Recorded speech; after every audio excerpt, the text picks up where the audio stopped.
नमस्कार विद्यार्थी मित्रांनो, आजच्या व्हिडिओमध्ये मी आपल्या सर्वांचं शब्दसुमनांनी स्वागत करते। प्रकरण 2 जे आहे वर्ग समीकरणे किंवा क्वाड्रॅटिक इक्वेशन्स या प्रकरणावर आधारित महत्त्वाची उदाहरणं कोणती ही आपण आजच्या तासाला अभ्यासणार आहोत। सुरुवातीला एक गुणांच्या प्रश्न जे आहेत त्यांचा विचार आपण करणार आहोत। सुरुवातीला आपण बघूया की या उदाहरणातले महत्त्वाचे मुद्दे कोणते आहेत। तेवढे जरी मुद्दे आपण रिकॉल करत राहिलं तर आपल्याला त्यावर आधारित उदाहरणं एक गुणांचे नक्कीच सोडवता येतील।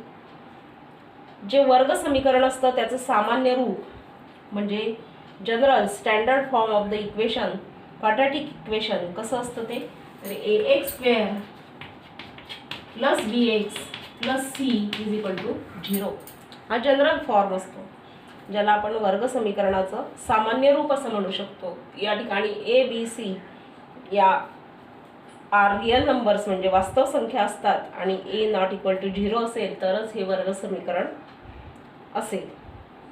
मग या वर्ग समीकरणाच्या उकल काढण्यासाठी to solve this quadratic equation आपण पद्धती अभ्यासलेल्या आहेत। या प्रकरणामध्ये पहिली पद्धत अवयव पद्धत, ज्याला आपण फॅक्टरायझेशन मेथड असं म्हणतो। दुसरी पूर्ण वर्ग पद्धत कंप्लीट स्क्वेअर मेथड आणि तिसरी सूत्राचा वापर करून वर्ग समीकरण सोडवणे म्हणजे फॉर्म्युला मेथड वापरून वर्ग समीकरण सोडवणे। या 3 वर्ग समीकरण सोडवण्याच्या पद्धती आपण शिकलेलो आहोत। सूत्र या ठिकाणी लक्षात ठेवायचे आहेत। अवयव पद्धतीने समीकरण सोडवताना जो डावी बाजू असते समीकरणाची त्याचे 2 फॅक्टर्स अवयव आपल्याला शोधायचे असतात, ज्याची बेरीज ही तिसऱ्या पदाइतकी आली पाहिजे। गुणाकार हा एक्सच्या सहगुणाकार इतका आला पाहिजे। अशा पद्धतीने आपण या समीकरणाची उकल ही अवयव पद्धतीने काढू शकतो। पूर्ण वर्ग पद्धत ही समीकरणाची सोडवण्याची पद्धत जी आहे ती यावर्षी कोविडमुळे अध्यापनातून आपण वगळलेली आहे। नंतर सूत्राचा वापर करून सूत्र त्या ठिकाणी वापरायचं आहे x = -b ± √b² -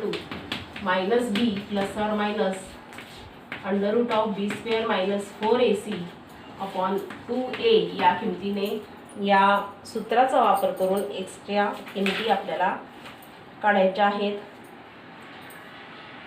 abc किमतीवरून त्याला सोपं रूप द्यायचं आहे आणि मग त्या समीकरणाच्या ज्या 2 किमती मिळतील त्यांना आपण अल्फा आणि बीटा या अक्षरांनी दर्शवतो आणि मग अल्फा आणि बीटाच्या किमती एक किंमत प्लस आणि दुसरी किंमत -b,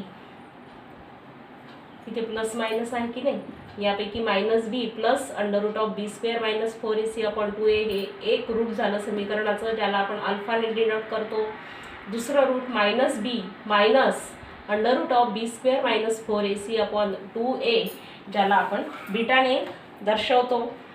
यानंतर जो विवेचक असतो ज्याला आपण डिस्क्रिमिनंट म्हणतो b² - 4ac या किमतीवरून आपण त्या समीकरणाची जी मूळं आहेत त्यांचं स्वरूप व्यक्त करू शकतो। जर b² - 4ac ची किंमत 0 आली तर त्या समीकरणाची जी मूळं असतात the roots of the equation are real and unequal म्हणजे वास्तव आणि समान असतात। जर b² - 4ac > 0 असेल तर त्या समीकरणाची मूळं रियल अँड अनइक्वल वास्तव आणि असमान। जर b² - 4ac < 0 असेल तर त्या समीकरणाची मूळं ही वास्तव संख्या नसतात, they are not real numbers. अशा पद्धतीने आपण त्यावरून मुळांचं जे नेचर आहे ते ठरवू शकतो, नेचर ऑफ द रूट्स। त्याच पद्धतीने आपण आणखी एक यात महत्त्वाचा मुद्दा या प्रकरणामध्ये बघितला, ज्यांची मुळं अल्फा आणि बीटा असतील असं जे वर्ग समीकरण असेल ते x² - into bracket alpha plus beta into x plus alpha beta is equal to 0 या स्वरूपाचं असतं. आणि पहिल्या मुळाची जी संख्या असते, करणी असते, त्याची जी अनुबद्ध जोडी असते, ज्याला आपण 9वी मध्ये शिकलोय, अनुबद्ध जोडी म्हणजे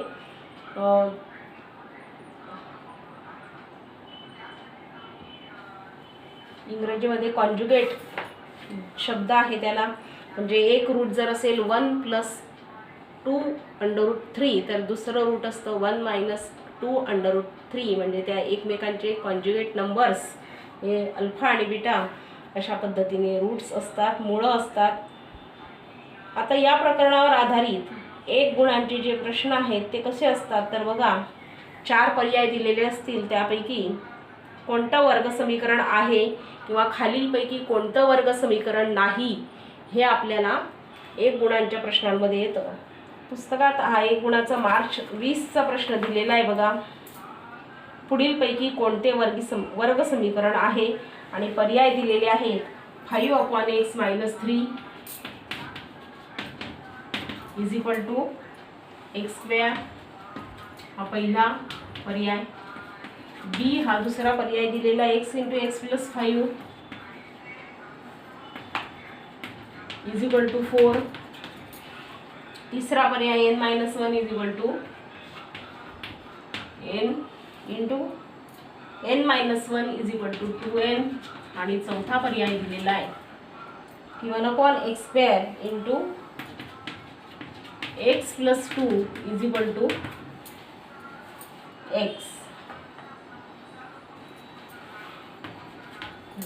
मग या 4 पर्यायांचा विचार कोणतं वर्ग समीकरण यातलं आहे. Which of the following is a quadratic equation.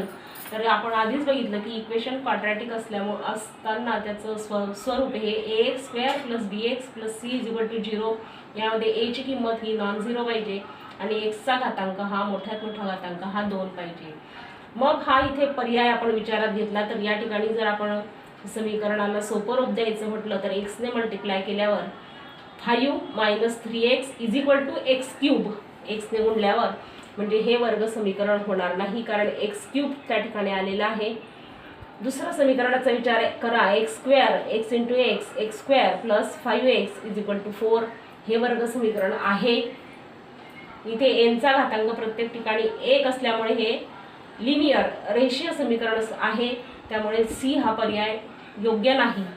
D हा पर्याय बघा, इथेही x² हा जो आहे छेदामध्ये त्याच्याने उजवीकडे मल्टिप्लाय केला तर x³ होईल x × x² आणि ते सुद्धा वर्ग समीकरण नसेल. म्हणजे आपला जो पर्याय क्रमांक आहे तो योग्य आहे बी. म्हणून याचं उत्तर आपल्याला बी असं लिहायचं आहे. परीक्षेमध्ये ABCD यापैकी जे योग्य उत्तर असेल त्याचा पर्यायाचा फक्त क्रमांक आपल्याला लिहायचा आहे. एवढं लिहिल्यानंतर आपल्याला 1 गुण मिळणार आहे. अशाच प्रकारचे प्रश्न कुठलं वर्ग समीकरण आहे किंवा नाही असे 1 गुणांचे प्रश्न या प्रकरणावर आधारित मला येऊ शकतात. त्याच पद्धतीने सामान्य रूप जर आपण समीकरणाचं या स्वरूपात लिहिलं ax² + bx + c = 0 तर a, b आणि c च्या किमती काढा अशा प्रकारचं सुद्धा 1 मार्काचा प्रश्न येऊ शकतो.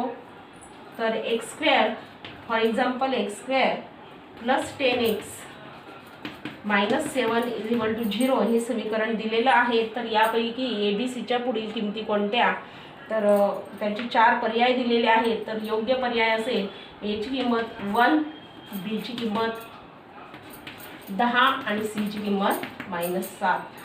हा जो पर्याय असेल तो याचं उत्तर असेल. समजा हा a पर्याय तुम्हाला दिलेला आहे तर हेच याचं योग्य उत्तर असेल. 1,